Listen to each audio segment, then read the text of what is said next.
petit mot aussi sur et le Prévacton, le CSE, etc.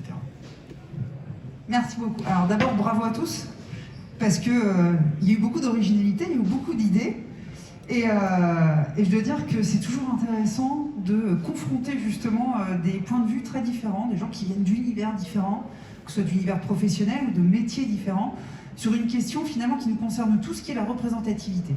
Comment est-ce qu'on se sent représenté? Le CSE, c'est une représentativité des salariés dans l'entreprise. Est-ce qu'on se sent bien représenté? Puis surtout, comment est-ce qu'on peut, chacun, être acteur de l'amélioration de cette représentativité? Comment est-ce qu'on peut se sentir plus impliqué? Alors moi, des CSE, en 20 ans, j'en ai vu de plein de sortes. J'ai vu des CSE très syndiqués.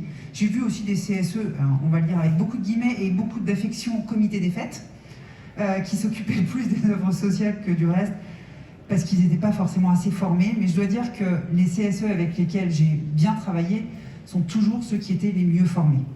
Plus on a des gens qui sont formés, qui savent de quoi ils parlent, et plus c'est facile quand on est des RH d'avancer et d'avancer de manière qualitative. Sur vos propositions, moi il y en a, je vous le dirai après peut-être les prix, ou je ne sais pas si je peux le dire maintenant, je ne voudrais pas influencer le jury, mais alors il y en a une, moi j'ai mon petit coup de cœur. Parce qu'il y en a une, en fait je l'ai proposée. Figurez-vous que j'avais eu la même idée que vous, que je l'avais proposée dans la loi Pacte, et quelque chose me dit que je vais peut-être essayer de vous aider à ce qu'elle aille au bout, parce que concrètement j'aimerais vraiment bien que ça voie le jour, parce que voilà, je crois que la crise nous a montré qu'on en a encore plus besoin que ce que je pensais déjà il y a 3 ans. Je trouve aussi très intéressant finalement que toutes vos idées, quelque part, elles cherchent non pas à venir changer finalement l'objet et l'objectif du CSE, mais qu'elles l'aident dans sa méthodologie, qu'elles l'aident dans sa façon d'approcher les choses. Et ça, je trouve ça intéressant parce que finalement, dans votre réflexion, vous avez confirmé quelque part que le CSE, c'était une instance importante, qu'elle avait tout son rôle dans l'entreprise, mais que juste, voilà, il y avait peut-être un petit problème de méthodo, quelque chose qu'il fallait changer, que ce soit par plus de participation et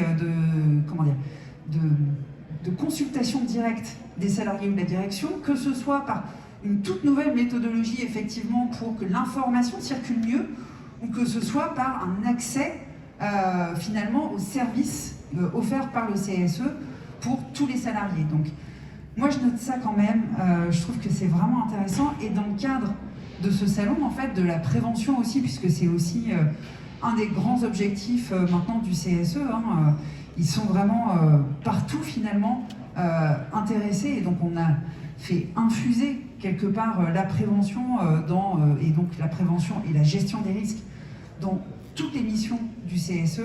Je trouve que c'est intéressant de s'intéresser à la méthode, effectivement, parce que des fois on en manque, on a beau être très bien formé sur le fond des choses, c'est vrai qu'il n'y a pas de mode d'emploi de le CSE, comment ça marche, et finalement, quelles seraient les bonnes pratiques pour que ça fonctionne mieux. Vous en avez proposé cet après-midi, et rien que pour ça, un grand bravo et un grand merci.